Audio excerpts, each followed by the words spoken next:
환절기라 우리 성도님들이 다들 그냥 감기에 그냥 근데 제 환절기에 건강 조심하시기 바랍니다. 자, 우리는 지금 사도행전을 계속해서 살펴보고 있고요. 특별히 3차 전도 여행 그 이후의 사건들을 살펴보고 있습니다. 여러분, 바울이 그 전도 여행을 다녔던 목적 중에 가장 근본적인 목적은 이방인 선교지만 그 근본적인 목적 플러스 부수적인 목적이 있다고 그랬어요. 그게 뭐라 그랬냐면 바로 예루살렘 교회가 큰 흉년이 달아서 그 교회에 구제연금을 전달하는 거라고 했어요. 3차 전도여행을 다 마치고 바울은 아마 생각했던 것이 그 이제 이 제가 이따 설명하겠지만 그 터키 지방, 그 지금의 터키 지방이 예전에는 소아 지방이라고 하거든요. 그쪽에는 이제 모든 선교가 끝났다고 생각한 것 같아요. 그래서 이제는 거기서 거뒀던 그 예루살렘 교회를 위한 구제연금을 가지고 이제 예루살렘에다 전달하고 그 이후에 이제 로마 다른 곳에 이제 가서 로마를 거점 삼아서 스페인이나 더 저쪽으로 이제 나갈 생각을 하고 있는 것 같습니다. 특별히 여러분 바울이 20장에 오늘 읽진 않았지만 16절에 보면 바울이 될 수 있는 대로 예루살렘에 가긴 가는데 언제 안에 가려고 하냐면 오순절 안에 예루살렘에 도착하려고 마음을 먹어요. 왜 바울이 구제연금을 가고 될 수 있으면 오순절 안에 가려고 하냐면 여러분 이제 예수님이 모든 절기를 성취하셨지만 구약에서 오순절은 6월절하고 이렇게 맞물려서 50일 되는 날이 오순절이라고 했죠. 오순절은 이스라엘의 첫 열매, 그러니까 첫 수확을 감사하는 곳이에요. 감사하는 절기예요. 특별히 이제 신약 시대로 오면 그게 이제 하나님이 그들에게 첫 열매를 주셨다. 그건 하나님이 주신 선물이죠. 축복이죠. 여러분 신약 시대에서 하나님이 주신 최고의 선물, 최고의 축복은 뭘까요? 네, 성령님이에요. 성령님. 하나님이 우리에게 주신 최고의 선물은 바로 성령님이에요. 그래서 성령님이 언제 강림하시죠? 오순절에 강림하시잖아요. 그러니까 첫 열매, 그 첫 수확을 하나님이 우리에게 주셨던 걸 감사한 것처럼 하나님이 우리에게 뭘 주셨냐면 성령님을 주셨잖아요. 오순절에. 그러니까 이제 신약 시대에는 하나님이 우리에게 주신 최고의 선물을 감사하는 절기가 오순절이 되겠죠. 그러니까 이제 거기에 맞춰서 가기로 한 것 같아요. 왜냐하면 지금 바울이 가져가는 게 헌금이잖아요. 그럼 이게 물론 사람들이 헌금한 거지만 궁극적으로는 이 헌금을 그 예루살렘 교회에 구제헌금을 주시는 분은 누구라는 거죠? 하나님이 너희들의 어려움을 알고 너희를 축복하고 너희들을 선물로 이 구제헌금을 준 거야. 이 헌금을 이 돈을 주시는 거야 라고 그런 어떤 메시지를 전하기 위해서 오순절하고 이렇게 맞닿은 절기에 가려고 했던 것 같습니다.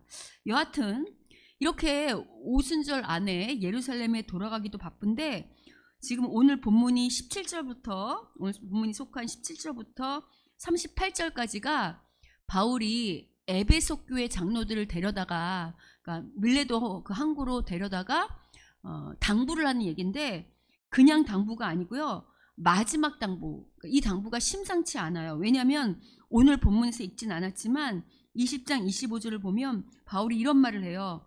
여러분이 다시는 다 내 얼굴을 다시는 보지 못할 줄 안다. 바울이 왜 이런 얘기를 할까요? 그러니까 다시는 자기 얼굴을 못 볼 거라고 에베소 교회 장로들한테 말하고 있어요. 왜 이런 얘기를 하냐면 우리가 지난 시간 야외 예배를 드렸고 그 지난 시간을 기억을 떠올리면 바울이 예루살렘에 가면 성령님께서 가르쳐 주셨죠. 어떤 일이 기다렸다고 그랬죠? 큰 환란이 기다리고 있다고. 우리 여러분 기억을 떠올려 보세요. 예루살렘에 가지 말라고들 했잖아요. 왜냐하면 예루살렘에 가면 네가 이렇게 칭칭 매어서 옥에 갇힐 것처럼 매기도 하고 큰 환란이 기다리고 있다고 성령님이 말씀하셨다고 바울만 말한 게 아니고 여러 사람들이 예언했다고 우리가 지난 시간에 말씀을 드렸죠.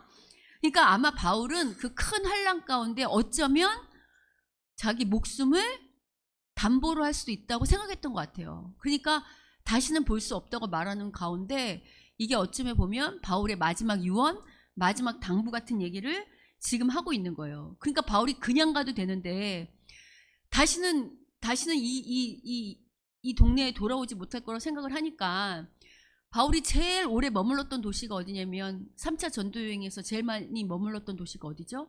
에베소예요. 에베소에서 몇 년이나 있었냐면 3년이나 있다 그랬잖아요. 그러니까 그 근처를 지나가니까 여러분, 제가 여러분하고 이렇게 목회를 하다가 다시는 여러분을 못 볼 것 같다, 내가 죽을 것 같다, 그러면 여러분을 보고 싶겠어요, 안 보고 싶겠어요? 그래서 밀레도로 이 에베소 장로들을 부른 것 같아요. 그러면 왜 밀레도로 불렀는가라고 할 때 우리 잠깐 지도를 보면 여기가 지금 밀레도고 에베소는 요 아래에 있어요. 요 밀레도고 에베소는 위에 있어요. 여기가 에베소고 여기 에베소 지방이 요쪽이고 여기가 밀레도의 항구가 여긴데, 요 밀레도에서 요 에베소 쪽 요 지방들을 에베소라고 하는데, 여기를 다시 들어갔다 나오려면 오고 가고 일주일이나 걸려요. 지금 빨리 오순절 안에 가야 된다 그랬죠. 그리고 바울이 다시 에베소로 들어가면 그 당시 교회가 저희처럼 딱 이렇게 에베소 교회 명명한 게 아니고 에베소 지역에 있는 가정교회들을 에베소 교회라고 그랬죠. 그럼 바울이 마지막 인사를 하러 가면 그 에베소 지방에 있는 가정교회들 다 돌아다녀야 될 것이고, 그 성도들은 마지막이라고 하면 얼마나 바울하고 붙잡고 오래 얘기를 나누고 싶겠어요. 그럼 시간이 어떻게 됐죠? 많이 지체되겠죠. 오순절 안에 가야 되는데 그럴 수 없잖아요. 그래서 바울이 어떻게 했냐면 이 에베소에 대표 있는 장로들, 에베소 지방의 각 교회, 가정교회 대표들, 그 감독들인 장로들을 바로 이 밀레도 항구로 청해서 그들에게 대표로 바울이 마지막 당부를 하고, 이제 그 말을 가지고 돌아가서 장로들이 전하고 그 교회들을 계속해서 돌보게 되겠죠. 그래서 오늘 바울이 지금 에베소 장로들을 이제 불러서 밀레도로 부른 거예요. 특별히 이 터키 대륙을 그 당시에는 소아시아 대륙이라고 불렀고, 이 터키, 이게 지금 터키잖아요. 그 당시 소아시아라고 불렀고, 이 터키의 이 서부 지역, 여기를 뭐라고 불렀냐면 아시아 지방 이렇게 불렀어요. 근데 아시아 지방에서도 가장 큰 도시가 어디냐면 바로 에베소예요. 그래서 제가 여러분한테 성경에서 아시아 그러면 어디를 떠올리라고 그랬죠? 에베소를 떠올리라고 했잖아요. 예. 그리고 두 번째가 어디냐면 바로 요 밀레도가 요 아시아 지방에서 제일 큰 도시가 에베소고 두 번째로 큰 도시가 밀레도였어요.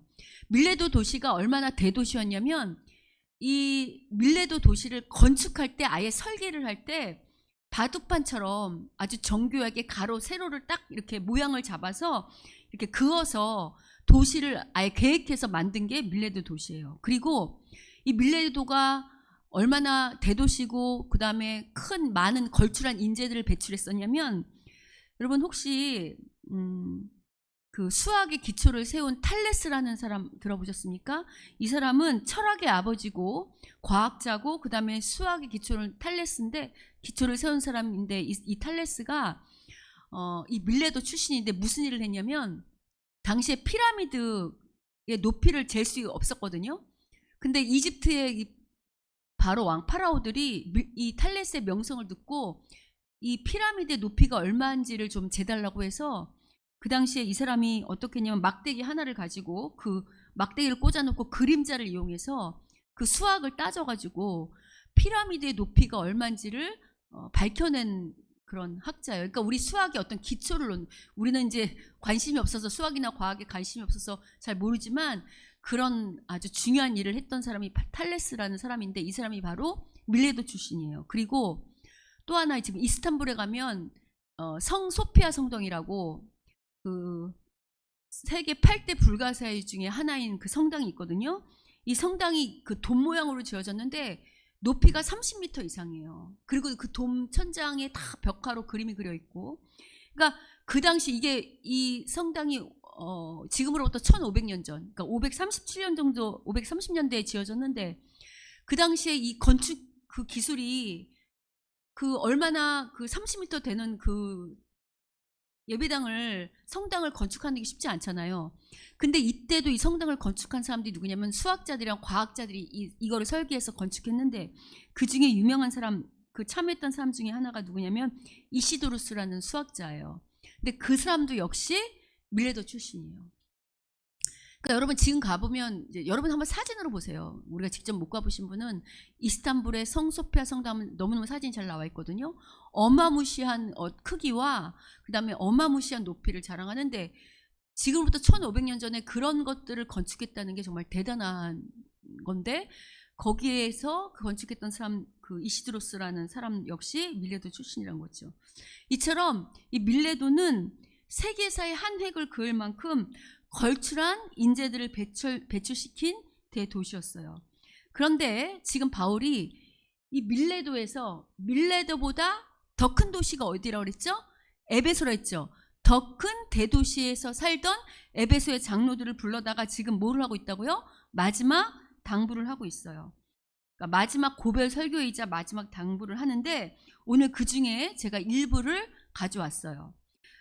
특별히 여러분 오늘 18절을 보면 뭐라고 시작을 하냐면 이렇게 말을 해요. 18절 그들에게 말하되 아시아에 들어온 첫날부터 지금까지 내가 항상 여러분 가운데서 어떻게 행하였는지를 여러분도 안다 이렇게 말하는 거 보이세요? 여러분 여기서 안다고 말하는 것은 바울이 지금 뭐를 말하냐면 내가 여러분에게 어떻게 말씀을 가르쳤는지 혹은 어떻게 권면했는지 안다 이렇게 말하지 않고 뭐라고 말하죠? 여러분 가운데서 내가 어떻게 행하였는지 안다. 여러분 이건 무슨 얘기죠? 바울이 설교했다는 걸 안다는 거예요? 아니면 바울이 어떻게 3년 동안 에베소 사람들이랑 같이 살았는지를 안다는 거예요? 네, 어떻게 실제로 말하고 행동했는지, 어떻게 실제 날마다 일상을 살았는지를 안다는 거예요. 여러분 이건 되게 중요한 말이에요. 우리가 예수 믿는 사람들을 말쟁이라고 그러잖아요. 왜 그러죠? 말은 그럴싸하게 잘하는데 자기들이 한 말에 대한 약속도 잘 지키지 않고 한 말처럼 살지 않기 때문에 말쟁이라고 하잖아요. 근데 지금 바울은 내가 여러분에게 얼마나 많은 성경을 가르쳤는지 아시죠? 이렇게 말하지 않아요. 내가 얼마나 여러분에게 지식, 지혜, 진리를 선포했는지 아시죠? 권면했는지 아시죠? 이렇게 말하지 않고 뭐라고 말해요? 내가 여러분 앞에서 어떻게 살았는지 아시죠? 이렇게 말을 하잖아요.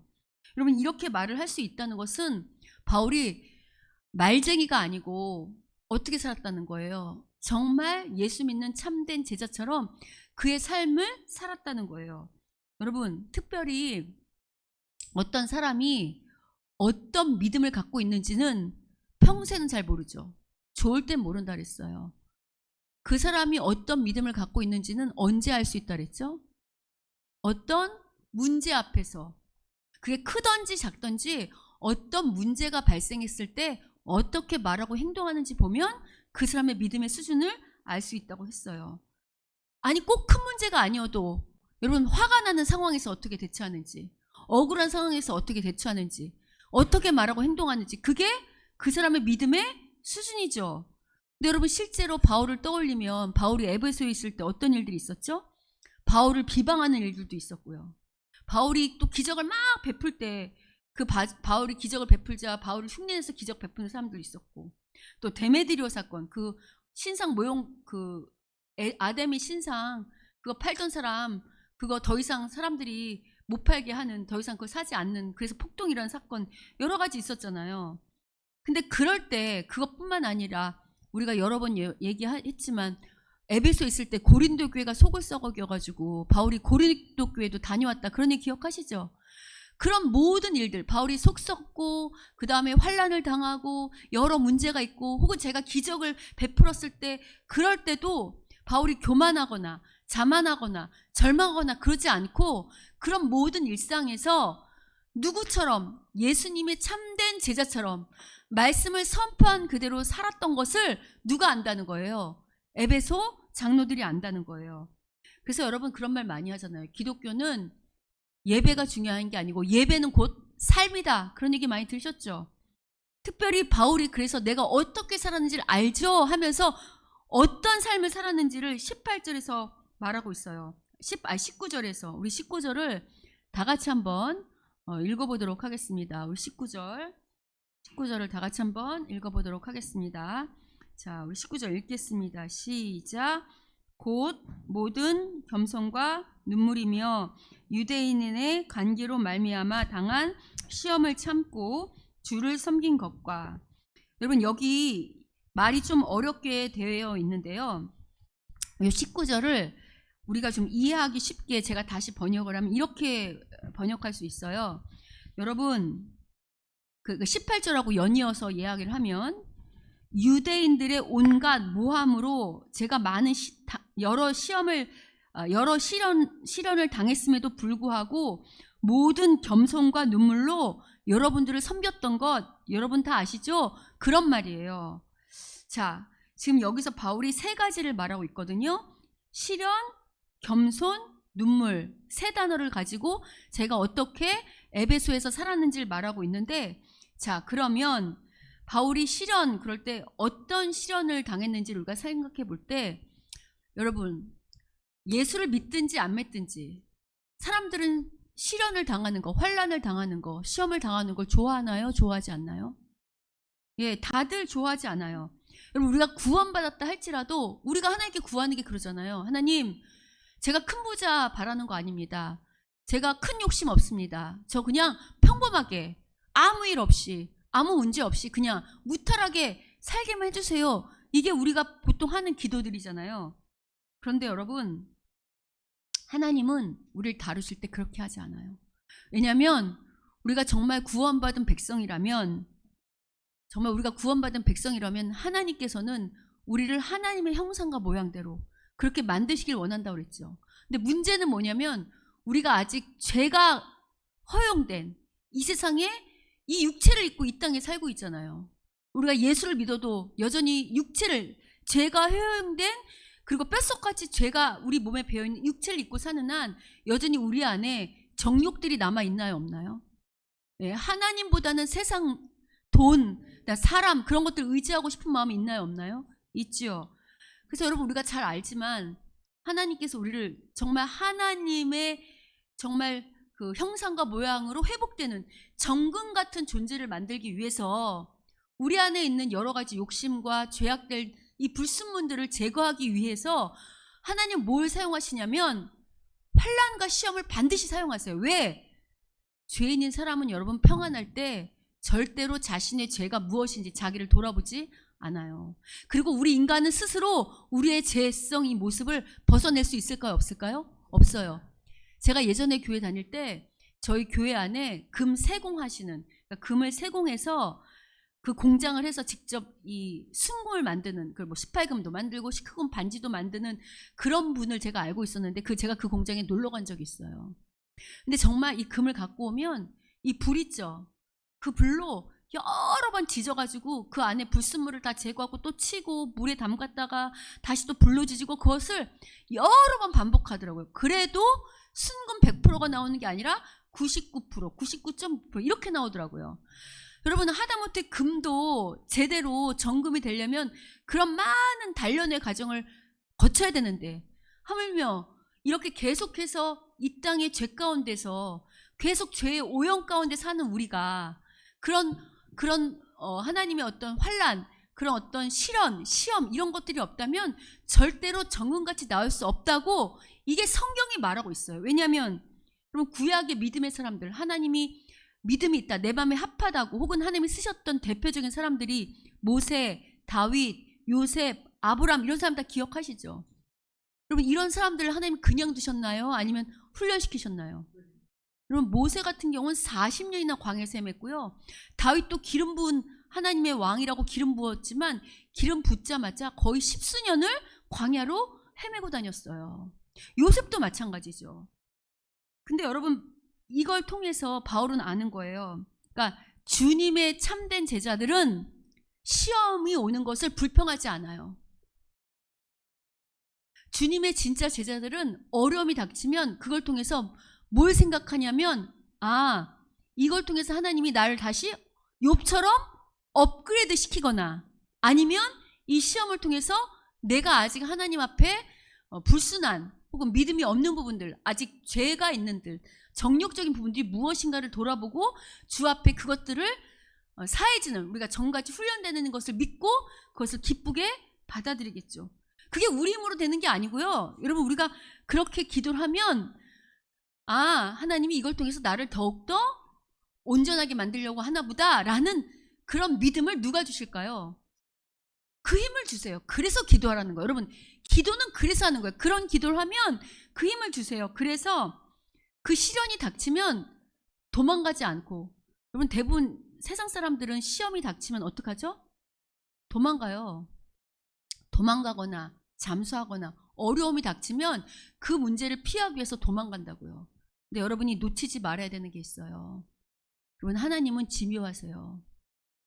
우리를 어떤 부분을 훈련시키려고 하는데 지금 여기에서 이 자리에서 훈련을 안 받고 도망가죠. 그러면 지금은 도망간 것 같지만 다시 도망간 그 자리에서 이 훈련을 다시 받게 될까요? 안 받게 될까요? 여러분이 어디로 도망가든 여러분이 이 온 우주를 통치하는 분이 누구라고요? 여러분이 하나님 앞에 도망갈 수 있는 자리가 있을까요? 없어요. 여러분이 이 시험이 싫어서 이 시련이 겁나서 또 다른 데로 도망가면 거기에서 다시 그 시험을 또 받아야 될 것이고 또 도망가면 그 시험을 또 받아야 될 것이고 여러분이 그 시험을 통과할 때까지 도망 다니면 하나님은 끊임없이 그 시험을 그 자리로 계속 쫓아내면 시키실 것이고요. 여러분이 만약 계속 도망 다니면 어떤 인생이 되냐면 도망 다니다 끝난 인생이 돼요. 그걸 잘 말해주는 인생이 누구냐면 바로 출애굽 광야 1세대예요. 그들은 끊임없이 광야를 헤매다가 가나안 땅에 하나님이 주시는 축복과 하나님이 주시려고 했던 그들에게 주셨던 그들을 만들려고 했던 그들에게 만드시려고 했던 정말 진정한 참된 하나님의 사람으로서의 그 보석 같은 그런 아름다움 그런 것들은 하나도 갖지 못하고 구원은 받았을지 모르지만 그냥 자기들이 어떤 존재인지 모르고 그냥 광야를 헤매다가 비참하게 먹다 죽다는 인생으로 끝났잖아요. 그런데 바울은 여러분이 아시잖아요. 떠올려 보세요. 바울에게 얼마나 많은 시련이 있어요. 근데 바울이 도망가나요? 아니면 그 시련이 와도 자기의 그 사명을 끝까지 지키고 그 자리를 지키나요? 예, 제가 지난주에 그 말씀 해드렸잖아요. 악으로 선을 이기라. 그 말은 착한 일을 해서 악인을 쓰러뜨려 이런 얘기가 아니고 너에게 맡긴 그 사명, 너에게 주어진 그 인생의 그 자리, 너가 서 있으라고 한 그 자리, 거기서 도망가지 말고 거기서 하나님의 사람으로 그 자리를 잘 지켜라. 그 말이 포함되어 있는 거라고 그랬잖아요. 바울은 어떤 환란이 왔다 할지라도 거길 도망가지 않고 거기서 기꺼이 그 시련을 감수하며 하나님이 하실 일을 기대하며 그것을 감수하며 승리했다고 지금 말하고 있어요. 그럼 두 번째, 바울이 뭐라고 말하냐면 제가 겸손으로 이것을 이겼다고 그 에베소 사람들하고 겸손한 자세로 살았다고 말해요. 여러분, 보통 세상 사람들은 겸손을 뭐라고 생각하죠? 예, 태도라고 생각해. 태도. 그러니까 예를 들어서 여기 좀 앉으세요. 여기 상석에 앉으세요. 그럼 뭐라고 말하죠? 아니에요. 아유, 저는 저기 앉을게요. 이렇게. 혹은 여러분 참 괜찮으시네요. 아니에요. 전 그런 사람 아니에요. 이렇게 자기를 낮추는 어떤 태도라고 생각하는데요. 여러분, 성경이 말하는 겸손은 태도의 문제가 아니에요. 여러분, 겉으로는 그런 태도를 취할 수 있지만 그렇게 하고 속으로 교만한 사람이 있을까요? 없을까요? 많아요. 실은 성경이 말하는 이 겸손은요, 헬라어로 타페이노 프로시인데요. 이거는 태도가 아니고 위치를 말해요. 위치. 어떤 위치냐면 이 겸손은 이런 거예요. 낮은 마음.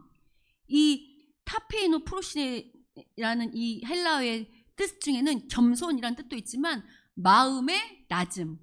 낮은 마음. 그러니까 어떤 것 안에 내가 기꺼이 나를 낮추는 위치를 말을 한다고요. 자, 여러분, 왜 우리가 이해하다, 다른 사람을 이해한다 라고 할 때 그게 영어로 understand죠. 여러분, understand는 이해하다는 말은 언더가 뭐죠? 어디 아래, 어디 아래 서 있다. 그럼 우리가 다른 사람을 이해하려면 그 사람 어떻게 해야죠? 그 사람 아래서 저 사람이 그럴 수밖에 없었구나 하고 그 사람 아래서 그 사람을 생각하는 게 이해하는 거라고 말하는 거예요. 그 사람보다 높은 마음을 가지고 그 사람을 내려다보면 이해할 수 있을까요? 그럴 수 없다는 거예요. 그러니까 우리가 인내도 제가 한번 말씀드렸는데 여기 성경이 말하는 인내도 휘포모네라는 헬라어인데 그것도 휘포가 어디 아래, 모네가 머물다예요. 그러니까 인내할 수 있으려면 어디 아래 우리가 머무는 게 인내거든요. 그러니까 우리가 겸손하려면 우리가 다른 사람하고 결국 겸손이라는 게 다른 사람의 관계를 말하는 거잖아요. 내가 다른 사람 앞에서 겸손하든지 하나님 앞에서 겸손하려면 내가 하나님 아래서 그분이 왜 나에게 이런 말씀을 하시는지, 그분이 나한테 뭘 요구하시는지를 이해해야 겸손히 그분의 뜻을 따를 수 있겠죠. 맞죠? 우리가 다른 사람 앞에서 겸손하려면 저 사람이 왜 저렇게 말을 하는지, 저 사람이 왜 저렇게 행동할 수밖에 없는지를 그 사람 아래서 그 사람을 생각하고 이해해야만 그렇게 겸손할 수 있겠죠. 이런 의미가 담겨 있는 거예요.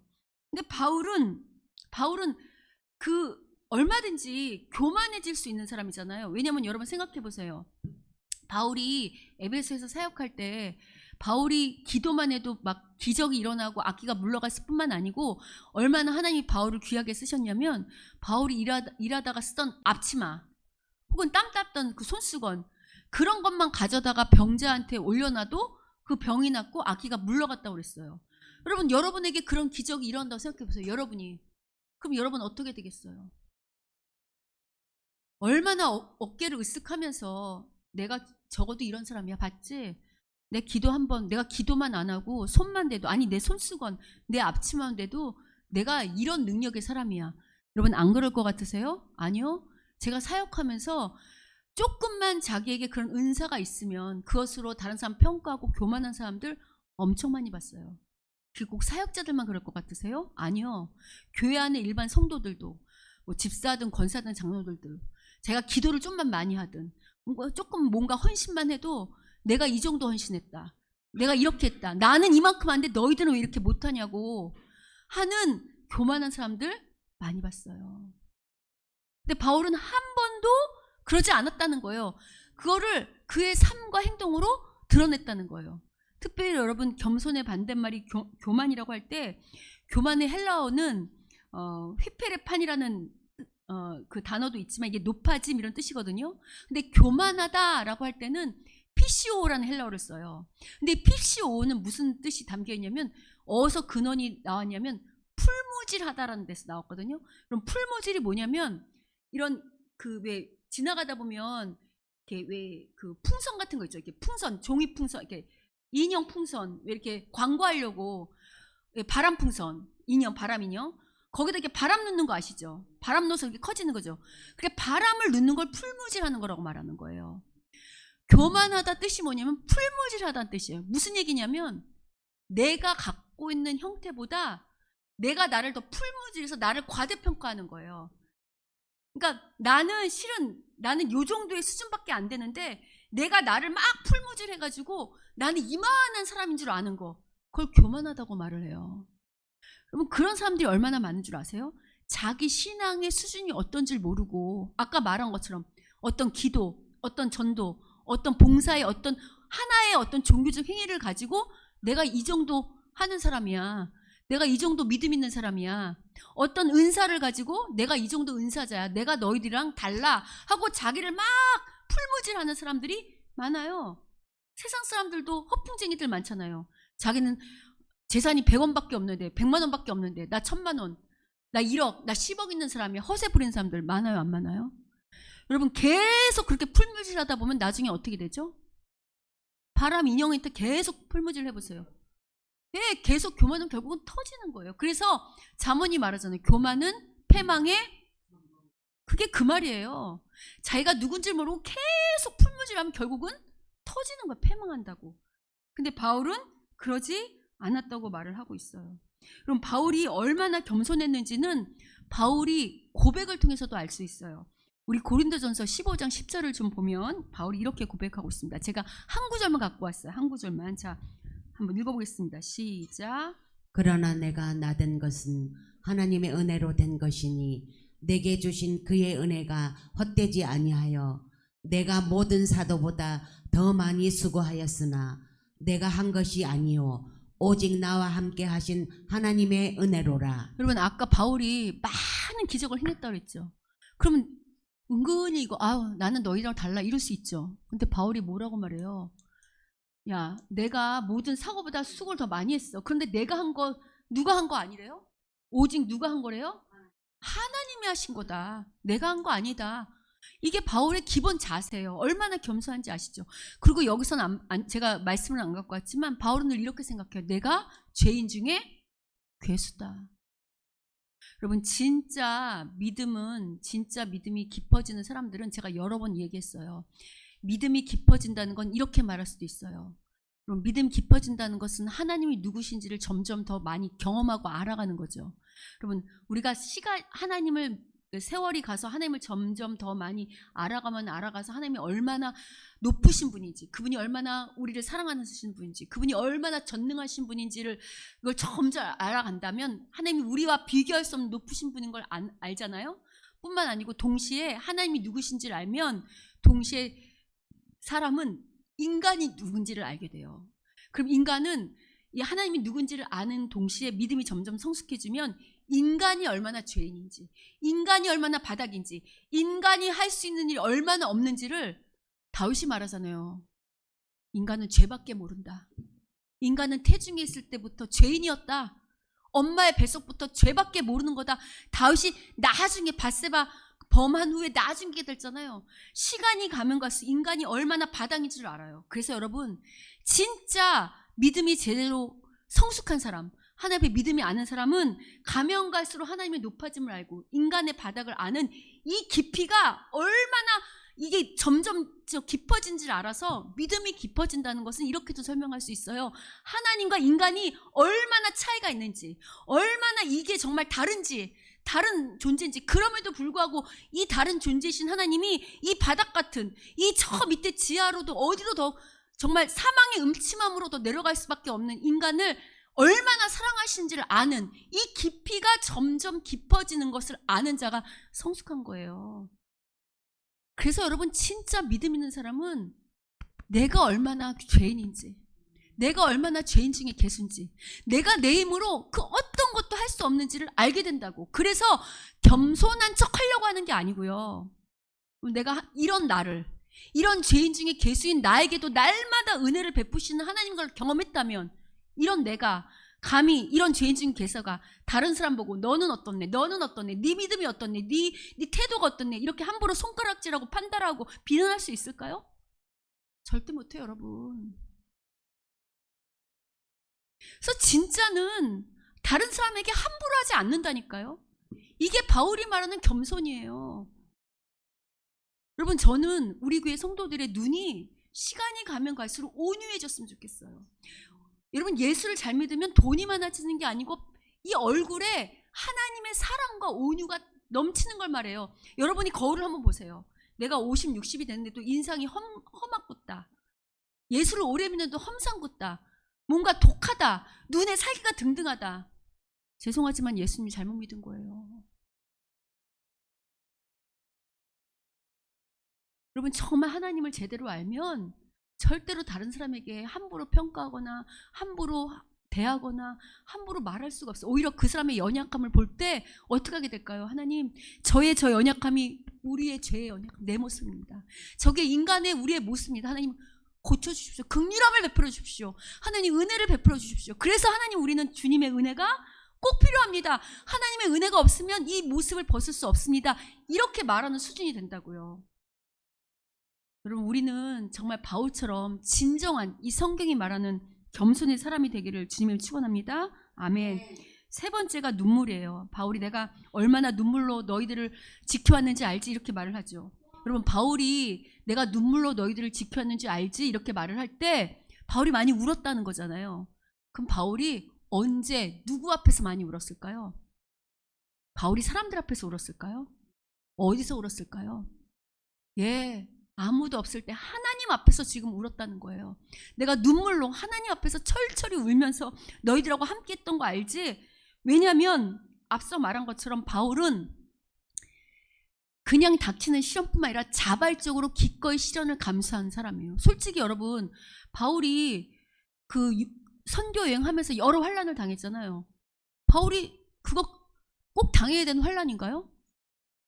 만약에 그거 복음 전하는 거 포기만 해도 그냥 제가 어떤 그 전도자 사명 포기하고 혼자 예배하는 예배자로 남으면 그런 시련을 당할 필요가 없어요. 사람들에게 돌맞을 이유도 없고 비방당할 이유도 없고 그 폭도 가운데 목숨을 담보로 한 일을 당할 필요가 없어요. 예루살렘 교회 구제원군 가지고 예루살렘에 가서 죽을까 말까 고민할 필요도 없어요. 근데 바울은 어떡하죠? 하나님 나라 때문에, 복음 때문에 기꺼이 자발적으로 그 시련을 감수하는 거잖아요. 이게 주님의 사람이죠. 근데 이런 환란이 왔을 때 얼마나 속상하겠어요. 얼마나 억울하겠어요. 우리 같으면 이런 억울한 일 당할 때 누구 찾아가죠? 사람 찾아가잖아요. 내가 저 사람 때문에, 내가 이렇게 저 사람한테 이렇게 잘했는데 나한테 이렇게 했다고, 내가 이렇게 하나님께 헌신했는데 나한테 이렇게 했다고 억울해서 막 우리가 막 펄펄 뛰잖아요. 내 자식한테 내가 이렇게 했는데 내 자식이 이렇게 나한테 이렇게 했다고 속상해서 우리 막 펄펄 뛰잖아요. 근데 바울은 이럴 때마다 사람 찾아가지 않았다는 거예요. 억울하고 속상하고 너무 답답했지만 이럴 때마다 누구한테 찾아갔죠? 하나님께 찾아갔다는 거예요. 왜 바울이 사람 찾아가지 않고 하나님께 찾아갔을까요? 바울은 아는 거예요. 아까 제가 믿음이 깊어진다는 것은, 믿음이 점점점 깊어지고 성숙한다는 것은 믿음이 연수가 쌓이면서 하나님이 누구신지를 점점 더 깊이 알아가는 것뿐만 아니라 뭐에 대한 이해도 깊어지는 거라 했죠? 사람에 대한 이해가 깊어지는 거라 했죠. 여러분, 우리가 살아봤지만 사람이 사람에게 진정한 위로를 해줄 수 있을까요? 물론 우리가 이렇게 어떤 사람은 말로 위로를 해주잖아요. 말로, 그죠? 근데 여러분, 진짜 말로 위로를 해준다는 것은 그 문제를 해결할 수 없으니까 말로 위로를 해주는 거잖아요. 예를 들어서 제가 1,000만 원이 필요해요. 그럼 만약에 제가 누구를 찾아갔을 때 그 사람이 나한테 1,000만 원을 딱 줄 수 있다. 그럼 위로가 필요 있어요? 없어요? 그냥 1,000만 원 주면 돼요. 아유, 됐지? 그럼 더 이상 위로할 필요가 없어요. 근데 우리가 위로를 한다는 것은 어떤 의미죠? 내가 해줄 수 있는 게 뭐밖에 없다는 거예요. 말밖에 없다는 거예요. 물론 우리가 기도도 있지만. 그러니까 사람은 사람에게 진정한 위로가 될 수 없다는 거, 사람이 어떤 문제를 해결할 수 없다는 거를 바울은 아는 거예요. 근데 여러분, 하나님은 전지전능하신 분이죠. 우리의 모든 문제를 아시죠. 하나님 보실 때 하나님은 그 문제를 해결해 주실 수도 있고, 그 문제가 해결되지 않는다 할지라도 이 문제를 뛰어넘을 수 있는 힘, 혹은 이 문제를 도망가지 않고 초월해서, 그것을 그 문제가 있어, 전에는 그 문제가 있다면 내가 그 문제 때문에 죽을 것 같았다면 하나님은 그 문제를 해결해 주시든지 혹은 해결해 주시지 않는다면 이제는 그 문제가 있어도 그 문제가 나에게 문제가 되지 않을 만큼, 아무 그게 나한테 걸림돌이 되지 않을 만큼의 믿음과 그런 어떤 믿음의 근력과 마음의 어떤 상태와 그런 담대함과 평강과 기쁨과 감사를 누구만 주실 수 있죠? 하나님만 줄 수 있어요. 바울은 그걸 너무너무 잘 아는 거예요. 그래서 바울은 누구 앞에만 찾아갔다고요? 하나님 앞에서 울었다는 거예요. 여러분도 인생 살다 보면 여러 가지 일들이 있어요. 물론 여러분, 우리가 사람이기 때문에 우리가 사람 찾아가서 한탄할 수도 있고 또 서로 위로해 줄 수 있어요. 그게 필요 없다는 얘기가 아니에요. 같이 다독다독해주고 같이 기도해 주는 거 중요해요. 그러나 궁극적으로 여러분, 어떤 문제가 딱 생기잖아요. 특히 우리 청년들한테 제가 꼭 말하고 싶은데, 우리 청년들 문제가 생기면 그냥 혼자 절망해서 이불 쓰고 눕거나, 물론 우리 교회 성도들, 우리 청년들은 술을 안 마시니까 상관없지만 술로 하거나 아니면 어떤 쾌락으로 풀라고 하지 말고 어떤 문제가 딱 생기면 누구 앞에 달려나가라는 거예요. 그러면 하나님 앞에서 펑펑 울어보세요. 살려달라고, 도와달라고. 아버지, 내 아버지인데 아버지가 안 도와주시면 누가 날 도와주시겠냐고 한번 매달려 보세요. 그럼 하나님이 그렇게 매달리는 당신의 자녀에게 하면, 인간 부모도 그렇게 자녀가 울면 그 문제를 해결해 주려고 힘쓰고 애쓰는데, 진짜 우리를 사랑하시는 우리 하나님은 전지전능하다는 걸 놓치지 마세요. 전능하신 하나님이라고. 그 아버지가 그렇게 매달리는 당신 자녀에게 그 문제를 해결하든지 힘을 반드시 주실까 안 주실까요? 주세요. 그런 걸 경험해야 여러분의 믿음이 한 걸음 한 걸음 성숙해요. 정말 우리 청년들한테 꼭 부탁하고 싶은데, 어디 가서 울으라고요? 하나님 앞에. 우리 진호야, 어디 가서 울으라고? 환희, 어디 가서 울으라고? 우리 현수야, 하나야, 어디 가서 울으라고? 여러분, 이거 말로만 대답하지 말고, 말로만 하지 말고 꼭 그렇게 되시기를 주님의 축원합니다. 아멘. 우리 모두 다